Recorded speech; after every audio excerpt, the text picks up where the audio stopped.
absolutely clear to us that when you start looking at carbon footprints, we need to work in a collaborative way with all of the supply chain, and that's from our store through our processors right down to raw material providers.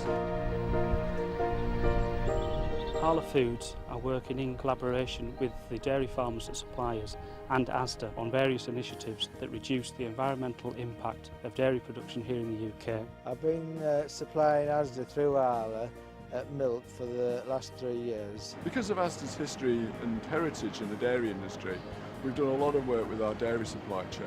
The initiatives that we've been involved with Geoff include a heat and solar system which is heating Geoff's water up to 65 degrees, which is then used to wash his parlour, his plant and the bulk tank. We've just put planning permission in for some windmills, 2 windmills. We have our own borehole water which we filter to feed the cows, and we're looking at actually water catchment where we can catch the rainwater and reuse it on the animals. When I first came here, Geoff already had a very low carbon footprint. He was in the lowest 25%.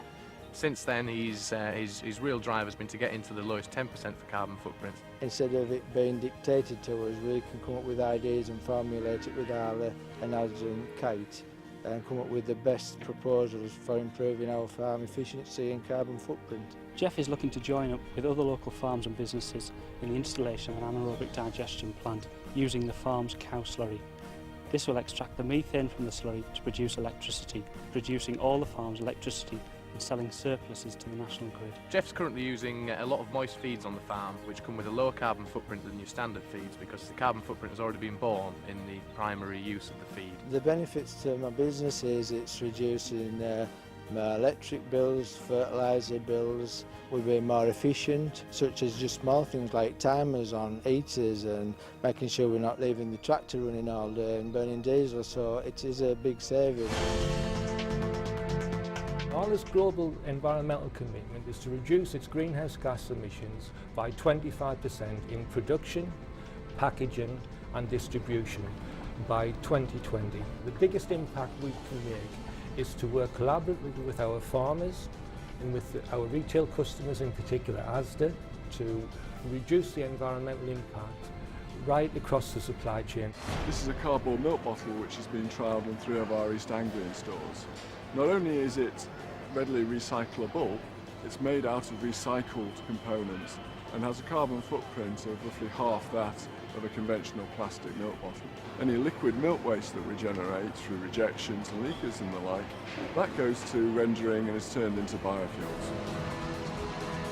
Arla operates around 350 vehicles. If you looked at the carbon footprint of a farm collection vehicle, the carbon footprint is half the carbon footprint of a store delivery vehicle.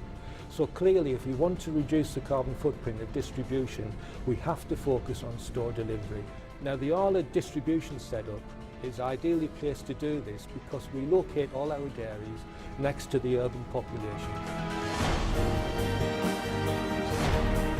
This is Asda Shaw, which is one of our newer stores on the outskirts of Manchester. It's a timber-framed building, so it looks very different to our normal stores. These are north-facing windows. The interesting about those is they enable us to reduce the requirement for cooling during the hot summer months.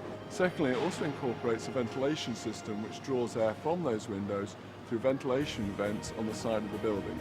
When you include all the energy-saving features of the store together, it saves 30% of the energy required.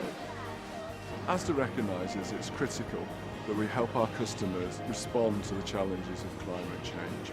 They expect us to be working hard on their behalf to deliver solutions. I believe we have a big responsibility because we only have one Earth and we only have so much resource we need to change.